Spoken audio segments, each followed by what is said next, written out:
नमस्कार। धीरेन्द्र पुंडीर ऑफिशियल में आप सभी का एक बार फिर से स्वागत है। रात में हम संवाद करते हैं, लेकिन आज एक दुख में शरीक होते हैं, वो दुख जो इस वक्त पूरे देश की नसों में है। अहमदाबाद से एक प्लेन 242 लोगों के साथ लंदन के गेटविक एयरपोर्ट के लिए उड़ता है, लेकिन उसकी उड़ान एयरपोर्ट की बाउंड्री वाल के कुछ दूर जाते ही खत्म हो जाती है।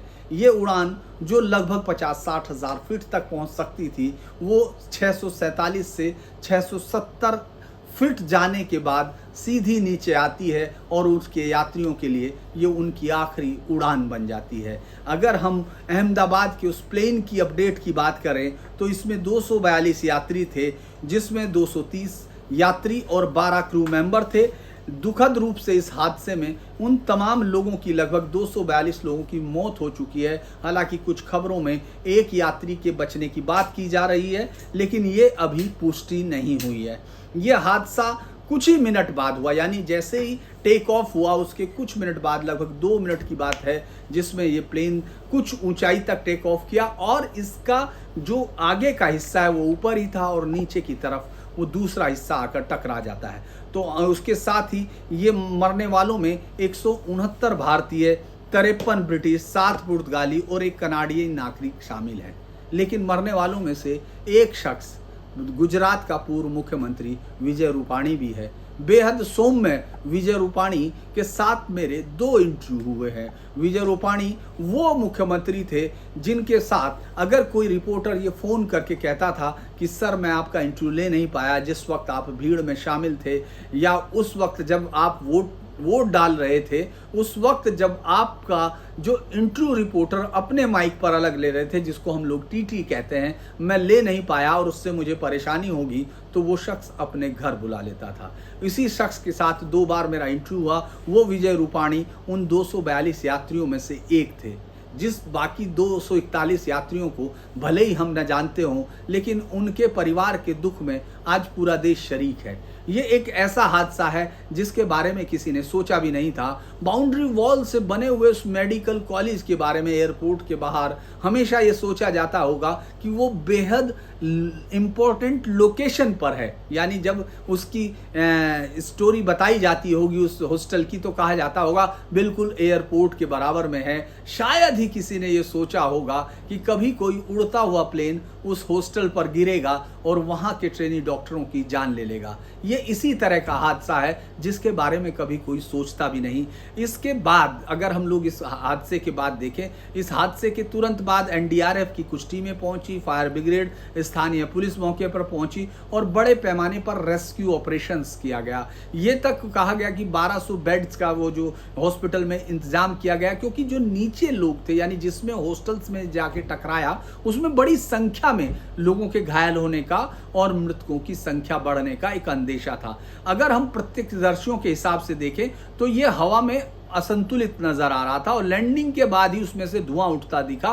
कुछ ही पलों में विमान जमीन से जा टकराया, उसमें आग लग गई। विमान का मलबा दुर्घटना स्थल और आसपास की बहुमंजिला इमारतों में फैल गया। ये अलग जैसे ही एटीसी ने इसको रिकॉर्ड किया, क्योंकि प्लेन जैसे ही उड़ा, जो पायलट थे, जो 8000 घंटों से ज्यादा का जिनका अनुभव था, यानी दुनिया के बेहतरीन पायलटों में से एक, जिनको अगर हम एक्सपीरियंस के आधार पर कहते हैं तो 787 बोइंग जो दुनिया का सबसे बेहतरीन विमान इस समय कहा जाता है, जो दुनिया के कई सारे देशों की जो बोइंग से जो एयरलाइंस है उनका मुख्य आधार बना हुआ है। और ये माना जा रहा था कि ये प्लेन आने वाले वक्त का सबसे बेहतरीन प्लेन है, जो अगले 20-30 साल तक दुनिया की एयरलाइंस का भाग्य निर्धारित करता रहेगा। तो इस प्लेन में जो यात्री बैठे थे उन्होंने उसको ऐसा ही सोचा होगा कि ये एक सुरक्षित उड़ान है, लेकिन वक्त देखिए कि उनमें से कोई भी अपने आखिरी मंजिल तक नहीं पहुंच पाया।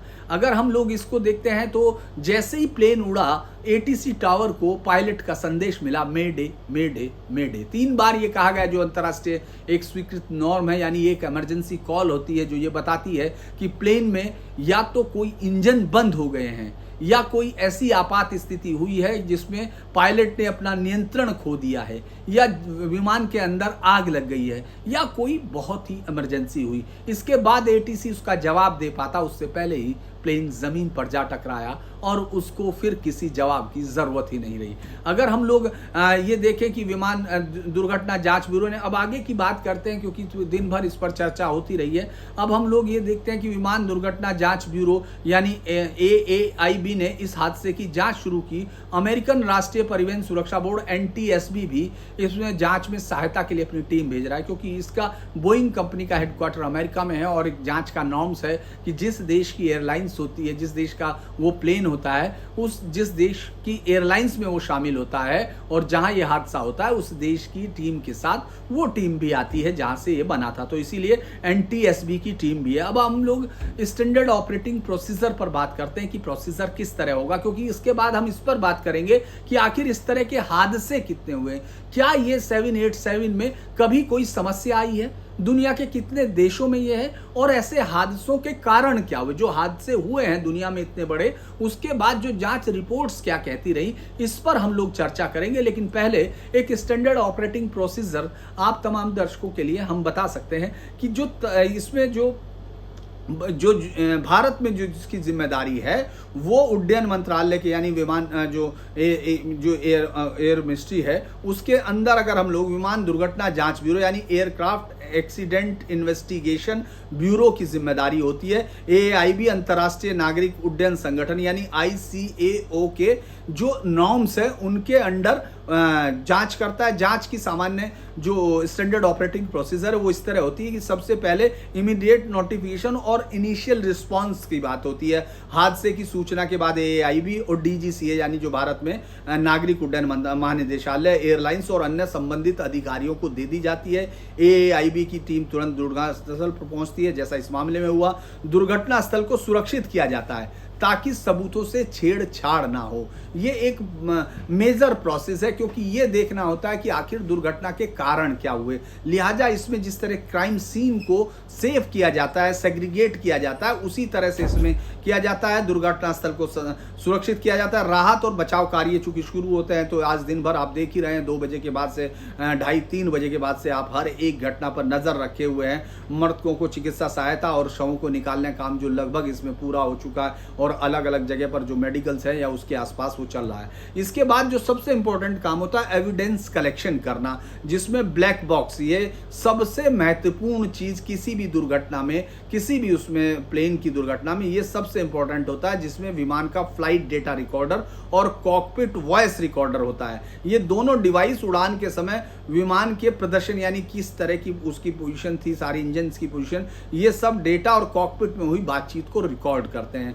दुर्घटना स्थल का दस्तावेजीकरण होता है यानी साइट का विशिष्ट मानचित्र बनाया जाता है, फोटोग्राफी वीडियोग्राफी की जाती है। सबसे इंपॉर्टेंट है कि जो मलबा है उसके पैटर्न को देखा जाता है, जिस तरह वो बिखरा, क्योंकि कई बार हादसों में विस्फोटक का भी इस्तेमाल होता है या कोई दूसरी चीजें। इसमें अभी तक ऐसा कुछ नहीं। पहले आप जान लीजिए कि मैं किसी भी तरह की कोई कयासबाजी नहीं कर रहा, मैं सिर्फ आपको स्टैंडर्ड ऑपरेटिंग प्रोसीजर बता रहा हूं कि किस तरह मलबा फैलता है। उसके पैटर्न से भी पता चलता है कि आखिर यह हादसा हुआ कैसे, यानी विमान के अंदर कोई विस्फोट हुआ या फिर इंजन बिखरा, कई सारी चीजें, या पक्षी के टकराने से बंद हुआ, उस तरह का यह किया जाता है मलबे की जांच। इसके बाद प्रत्येक टुकड़े को जो है विमान के विशेषकर इंजन, उड़ान नियंत्रण प्रणाली और अन्य महत्वपूर्ण घटकों की सावधानी पूर्वक जांच की जाती है।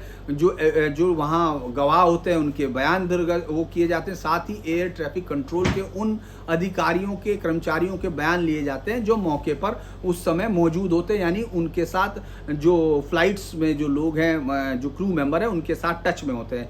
और इसके बाद इनको रिकॉर्ड बनाया जाता है। एयरलाइंस के विमान निर्माता यानी किस कंपनी ने एयरलाइंस बनाया, उसके मेंटेनेंस का रिकॉर्ड क्या है, पायलट के लाइसेंस क्या है, मेडिकल रिपोर्ट क्या है, और ATC रिकॉर्ड, मौसम संबंधी डेटा और अन्य सभी दस्तावेज इकट्ठे किए जाते हैं। फिर नंबर 3 प्रोसेस में होता है कि जांच दल का जो फॉर्मेशन किया जाता है, चूंकि इसमें अमेरिकन टीम भी आ रही है, उसका इन्वेस्टिगेशन टीम और एक्सपर्टाइज किया जाता है। AAIB एक जांच दल नियुक्त करता है जिसमें एक तो दुर्घटना जांच यानी इसके एक्सीडेंट्स का एक्सपर्ट्स मौजूद होता है, पायलट होता है, इंजीनियर होता है, इसके बाद एयर ट्रैफिक कंट्रोल एक्सपर्ट्स होते हैं और दूसरे जो मौसम विज्ञानी से लेकर तमाम लोगों का शामिल होते हैं। इसमें इंटरनेशनल जो कोऑपरेशंस होता है, क्योंकि विमान किसी यदि विदेशी देश में बना हुआ होता है या विदेशी निर्माता से संबंधित होता है तो उस देश के संबंधित जांच निकाय, जैसे इसमें NTS भी शामिल हुआ है, उसको जांच में शामिल होने का अधिकार होता है।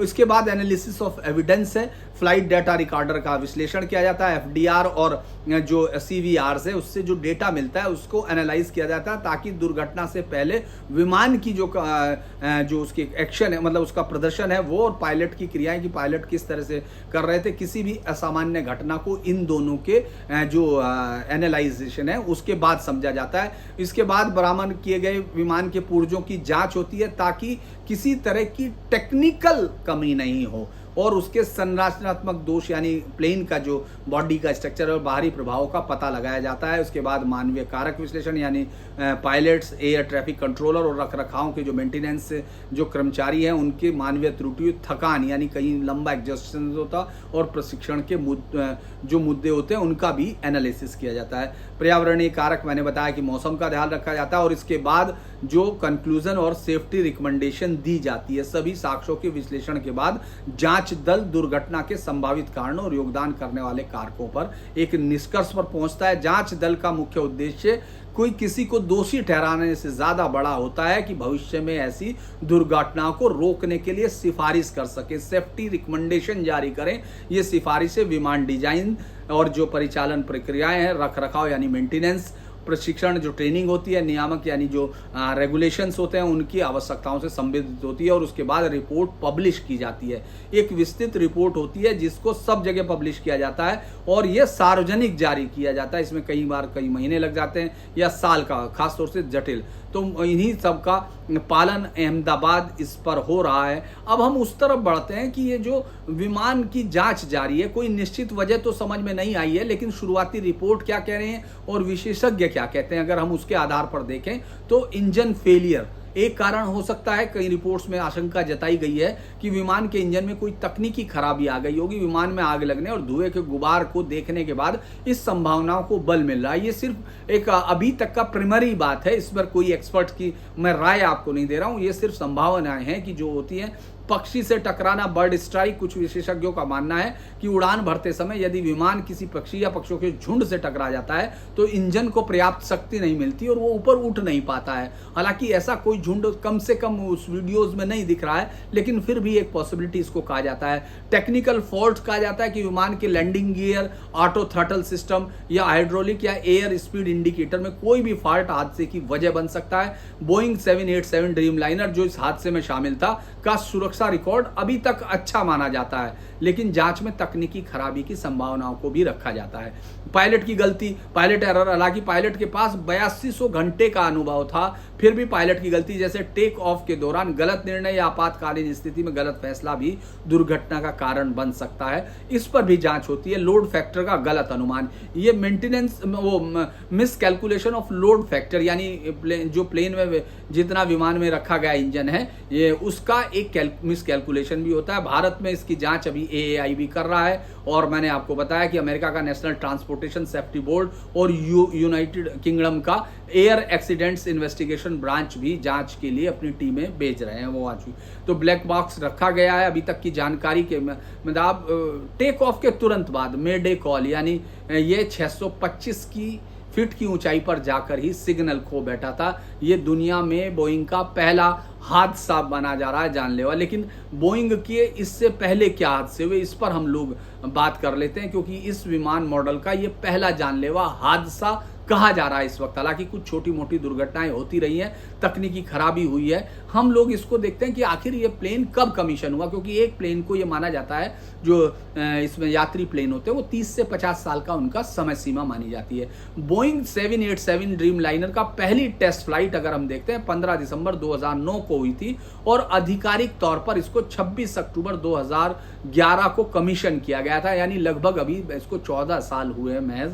और जापान की एयरलाइंस ऑल निप्पन एयरवेज ने इसके साथ अपनी पहली कॉमर्शियल फ्लाइट शुरू की थी। दुनिया में 700 जो 787 के लगभग 1189, यानी इस समय आज की डेट में 1189 जो विमान हैं वो डिलीवरी कर चुकी है बोइंग कंपनी। और ये विमान दुनिया भर के कई देशों में कार्यरत है, जिनमें से प्रमुख देश शामिल है। उसमें हमारी भारत की एयर इंडिया है, चीन, Canada, Spain, France, Japan, America, Qatar, UK और यूएई जैसे कई देश शामिल हैं। बोइंग 787 को लंबी दूरी के उड़ान के लिए डिज़ाइन किया गया था, ताकि ये एक बार में, चूंकि आप देखते होंगे लंदन तक की यात्रा लगभग 8,500-9,000 किलोमीटर की है, तो इसको एक क्रांतिकारी विमान माना गया। मतलब ये माना गया कि ये हवाई यात्रा के अनुभव को बदल देगा। इसकी अपनी कुछ खूबियां खामियां हैं जिन्हें इंटरनेशनल लेवल पर स्वीकार किया गया।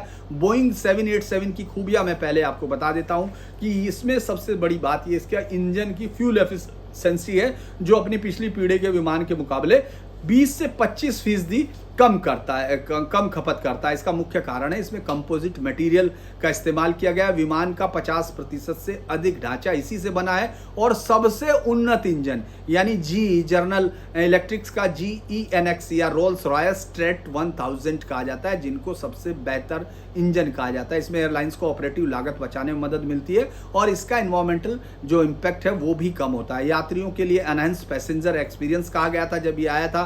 787 की खिड़कियां बड़ी हैं, मतलब 30% बड़ी हैं, जिससे यात्रियों को बहुत बाहर का नज़ारा मिलता है और अंदर भी रोशनी आती है।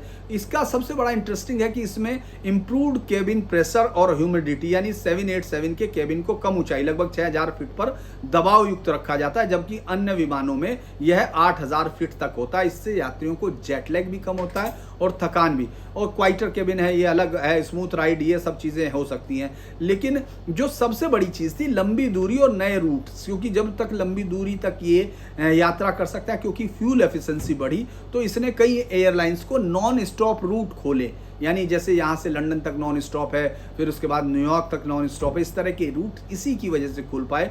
और इसमें बहुत ही अत्याधुनिक एविनेक्स और HUD यानी हेड अप डिस्प्ले शामिल किया गया। लेकिन इसकी खामियां क्या हैं, ये जो इंटरनेशनली एक्सेप्टेड है, मैं उन्हीं पर बात कर रहा हूं। बोइंग 787 के लॉन्च होने के बाद इसको कुछ चुनौतियों का सामना करना पड़ा था। शुरुआती बैटरी मुद्दे थे, जो बैटरी इशू से 2013 में मतलब मैंने आपको बताया 2011 में ये कमीशन होता है, लेकिन उसके बाद 2013 में 787 की लिथियम आयरन बैटरियों में आग लगने की कई घटनाओं के बाद दुनिया भर में कई 787 विमानों को अस्थायी रूप से ग्राउंड कर दिया गया था। इसके बाद इसको हल करने के लिए बोइंग को बैटरी सिस्टम को फिर से डिजाइन करना पड़ा था। इसी तरह से इंजन संबंधी समस्याएं, विशेष रूप से रोल्स रॉयस 1000 जो टेट है उसके इंजनों में जंग और दूसरी समस्याएं जरूर हुई, जिससे विमानों को लंबे समय तक ग्राउंड रखना पड़ा और इस पर एयरलाइंस का समस्या को संचालन पर असर पड़ा था। हालांकि बाद में एयरलाइंस ने कहा कि इस पर हम लोगों ने काबू पा लिया, यानी उसको अपग्रेड किया। ये प्रोडक्शन और क्वालिटी कंट्रोल इशू बहुत सारे देखने पड़े। इसकी वजह से कई बार आलोचना का सामना करना पड़ा। डिलीवरी कई बार रोकी गई। अगर हम ये देखें कि इसकी डिलीवरी कई बार रोकी गई और इसमें कई सारे विमान के कुछ हिस्सों को जोड़ने में गैप और अन्य विनिर्माण दोष पाए गए थे। जो विसिल ब्लोअर्स हैं उन्होंने भी जांच में कथित दबाव और लापरवाही के आरोप इस पर लगे। कॉम्प्लेक्सिटी ऑफ रिपेयर्स है, क्योंकि कंपोजिट मटेरियल का बना है इसलिए कई फायदे देता है, लेकिन मरम्मत इससे बहुत महंगी और जटिल हो जाती है, खासकर अगर कोई संरचनात्मक यानी इसकी बॉडी में कोई नुकसान होता है। सप्लाई चेन की जटिलता, ये एक बहुत बड़ा नेटवर्क है, लेकिन फिर भी उसमें गुणवत्ता की चुनौतियां। तो एक बेहतरीन विमान तो है, लेकिन आप उसमें हाल फिलहाल में अगर हम लोग उसको देखें तो कितनी घटनाएं हुई। कई बार डिलीवरी रोकी गई, जैसा मैंने 2013 के बताया। लेकिन 2024-25 में अगर हम ये देखें, जो अभी चिंता का विषय है वो थे production and quality control issue. 2021 से 2023 तक डिलीवरी पर रोक लग गई थी। बोइंग को 2021 में FAA यानी फेडरल एविएशन एडमिनिस्ट्रेशन द्वारा 787 की डिलीवरी 2 साल के लिए रोकनी पड़ी थी। कि इसका कारण था विमान के फुसलेज के कुछ हिस्सों में असेंबली के दौरान पाए गए गैप और अन्य दोष थे। हालांकि नए निरीक्षण प्रोटोकॉल के साथ डिलीवरी फिर शुरू हो गई थी। अगर हम लोग इसको ऐसे देखते हैं, इसमें विसिल ब्लोअर के आरोप थे कि भाई इसमें जो है एक इंजीनियर थे सेम सलेहपुर, उन्होंने FAA को शिकायत दर्ज कराई, जिसमें आरोप लगाया कि 787 के फुसलेज खंडों को असेंबल करते समय शॉर्टकट लिए गए, जिससे विमान की जो लंबी उम्र है उस पर असर पड़ा सकता है। इन आरोपों के बाद FAA ने जांच की और अभी भी जांच कर रहा था। जो 24 की बात है, 24 में बात कर रहे हैं। और कुछ गलत टाइटेनियम पार्ट्स लगाए गए थे। इसमें ये कहा गया है कि इटालियन जो एक आपूर्तिकर्ता था उसने निम्न श्रेणी के पार्ट्स का, निम्न गुणवत्ता वाले पार्ट्स का वो किया। 500 सेवा में मौजूद ड्रीमलाइनर इससे प्रभावित हुए थे। कुछ को ग्राउंड करना पड़ा था और ग्राउंडिंग जांच में मार्च 2024 लैटम एयरलाइंस की घटना बता देते हैं, जिसमें 7879 विमान में अचानक मध्य विमान में गिरावट आई, यानी जो उड़ रहा था उसमें अचानक गिरावट आई, जिससे 50 यात्री घायल हुए थे। बाद में जांच में पता चला कि यह कॉकपिट सीट में खराबी के कारण हुआ था, ना कि विमान की डिजाइन। विभिन्न छोटी छोटी मोटी दिक्कतें आई थी। ये 2025 में अब तक की बात थी। बोइंग 787 में विमानों में इंजन, गियर, फ्लैप, केबिन दबाव में कमी या कई 5 घटनाएं इस तरह की दर्ज हुई है। अहमदाबाद में हालिया घटना से पहले एयर इंडिया के 787 में कई दिक्कतें आई थी। दिसंबर 2024 में नई दिल्ली से बर्मिंघम जा रही एयर इंडिया की A1113 उड़ान में नोज गियर में हाइड्रोलीक की सूचना मिली। 2015 से 2024 के बीच एयर इंडिया के 787 विमानों में engine shutdown, flight control glitch, gear के गियर रिट्रैक्शन, केबिन के अंदर धुआं, संचार हानि, विंडशील्ड में दरार और केबिन दबाव के मुद्दे जैसे कई सारी 32 घटनाएं दर्ज की गई हैं। 2 मामलों में तकनीकी समस्याओं के कारण दुर्घटना हुई, कई यात्री घायल हुए, लेकिन किसी की मौत नहीं हुई थी। ये और देखना होगा, ग्राउंडेड शब्द अलग अलग होता है। कई बार पूरे बेड़े का ग्राउंडिंग तब था जब बैटरी के मुद्दे के कारण हुआ था, तब उसको रोक जाता है। व्यक्तिगत विमान ये तब होता है जब किसी विशेष विमान में कोई गड़बड़ पाई जाती है, उसे मरम्मत के लिए डिलीवरी पर रोक। इससे मुझे लगता है कि ये डिलीवरी पर रोक की समस्या कई बार हुई है। इसको लेकर तो हम लोग ये देख सकते हैं। अब हम लोग अगर बढ़ते हैं उस तरफ जो अपनी खबर का आखिरी हिस्सा है, कि आखिर इससे पहले हम लोगों ने कितने विमान इस तरह के टेक ऑफ होते ही विमानों में दुर्घटना हुई, और उस समय हम 10 प्रमुख घटनाओं पर बात कर सकते हैं जो तकनीकी खामी, मानवीय भूल या मौसम की वजह से हुई। ये पूरे विश्व में चर्चा का विषय रही। एयर इंडिया फ्लाइट 855 ये 1978 का मसला है, जो मुंबई से, ये तारीख मुंबई से विमान ने मुंबई से दुबई के लिए फ्लाइट के लिए उड़ान भरी थी, लेकिन टेक ऑफ के कारण थोड़ी देर बाद ही समंदर में गिर गया था। इसमें कारण बाद में पता चला था, इंस्ट्रूमेंट फेलियर और पायलट की गलती थी। मृत्यु 213 यात्री इसमें मर गए थे। इसके बाद दूसरा एक घटना है स्पाइस जेट फ्लाइट SG 6237 2021 की घटना, मुंबई से दरभंगा, तारीख 19 जून 2021। विवरण था कि टेक ऑफ के कुछ मिनट बाद विमान से पक्षी टकराया और इंजन में आग लग गई। बर्ड हिट, लेकिन सुरक्षित लैंडिंग हो गई थी, कोई जख्मी वो नहीं हुआ था, हताहत नहीं हुआ था। एक लामिया जिस फ्लाइट का जिक्र कर रहे हैं वो कोलंबिया में थी, 2016 में ये हुई थी। 28 नवंबर 2016 टेक ऑफ के बाद इंजन खत्म हो गया और विमान दुर्घटनाग्रस्त हो गया। इसमें ब्राजील की फुटबॉल टीम के इस फ्लाइट में कुछ लोग थे, इसमें 71 लोगों की मौत हुई थी। इसी तरह एक चौथी घटना और है जिसे फ्लाइट दुबई फ्लाइट 981 कहा जाता है, ये भी 2016 की घटना है। 19 मार्च 2016 भारी तूफान में टेक ऑफ के बाद 2 बार लैंडिंग की कोशिश करने के बाद विमान क्रैश हो गया था, इसमें 62 लोग मारे गए थे।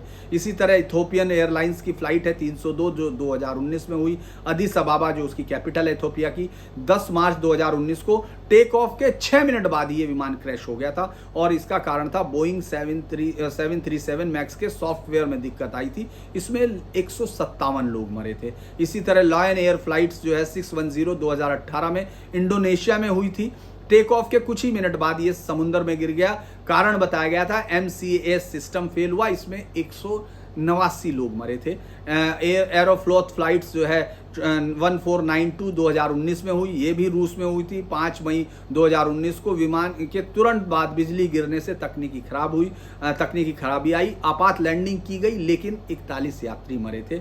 पाकिस्तान इंटरनेशनल एयरलाइन फ्लाइट 8303 का ये 2020 की घटना है कराची में, ये 22 मई 2000 लैंडिंग से पहले गियर फेल हो गया, दोबारा टेक ऑफ करने की कोशिश में दुर्घटनाग्रस्त हुआ। 97 में से 97 मरे, 2 बचे।